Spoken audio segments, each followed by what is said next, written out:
SC/ST act कैसे दलित, वंचित और पिछड़ों को सुरक्षा दे रहा है, एक बार उसको नजर डालते हैं। साल 2000 में विष्णु तिवारी के पड़ोसियों ने आपसी रंजिश में विष्णु तिवारी पर रेप के आरोप और साथ ही SC/ST एक्ट लगा दिया, जिसके बाद 2003 में विष्णु तिवारी को रेप के लिए 10 साल और SC/ST एक्ट में 20 साल की सजा हुई। 3 मार्च 2021 के दिन इलाहाबाद हाईकोर्ट ने इन सभी आरोपों को झूठा पाया और विष्णु तिवारी को रिहा कर दिया। इन 20 वर्षों में विष्णु के माता पिता की मृत्यु हो गई और उसके ठीक बाद उसने अपने बड़े भाई रामकिशोर और दिनेश को भी खो दिया।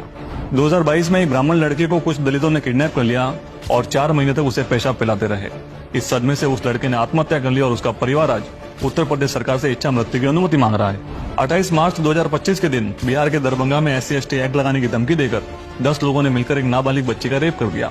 2018 में उत्तर प्रदेश के मथुरा में एक महिला ने अपने देवर के साथ मिलकर अपने 6 साल के बेटे की हत्या कर दी और उसकी बॉडी को कुएं में फेंक दिया और इसका इल्जाम लगा दिया एक ब्राह्मण परिवार पर। लेकिन इस कानून का दुरुपयोग यही नहीं रुकता, कैसे इन लोगों ने इस कानून को पैसे छापने की मशीन बना लिया है। और वो देखो, सितंबर 2025 में उत्तर प्रदेश के अलीगढ़ में चंद्रावती नाम की एक महिला ने SC/ST एक्ट के करीब 16 झूठे केस लगाकर पिछले 10 वर्षों में 46 लाख रुपए कमा लिए। महाराष्ट्र के पुणे में सौरभ कुमार की अपने सोसाइटी के एक व्यक्ति से बहस हो गई और उस व्यक्ति ने सौरभ कुमार पर SC/ST एक्ट के तहत केस कर दिया और इस केस को वापस लेने के लिए सौरभ कुमार से 1 करोड़ रुपए की मांग की गई। बैंक और स्कूल भी इस कानून से नहीं बचे हैं। अमित कुमार नाम के एक व्यक्ति ने एक्सिस बैंक से 10 लाख रुपए का लोन लिया और जब बैंक ऑफिसर लोन वसूल करने गए तो उन पर SC/ST एक्ट का केस कर दिया। उत्तर प्रदेश के गोंडा में एक टीचर ने अपने ही प्रिंसिपल को ये धमकी दे दी कि अगर गैर हाजिरी लगाई तो SC/ST एक्ट का केस कर दूंगी। और ऐसे हजारों केसेस है जहां इसी तरह झूठे आरोप लगाकर लोगों की जिंदगी तबाह की जाती है। एक विशेष जाति समुदाय को संरक्षण देने वाला यही कानून दूसरी जातियों के अस्तित्व के लिए खतरा बन चुका है।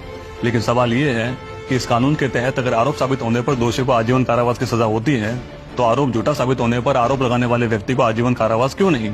और किसी दलित व्यक्ति को उसके जाति सूचक नाम से बुलाने पर अगर हम दोषी बन जाते हैं तो फिर ब्राह्मण, राजपूत और बनियों को हर रोज जाति का नाम लेकर गालियां दी जाती है। तो फिर हमारे लिए ऐसा कोई कानून क्यों नहीं?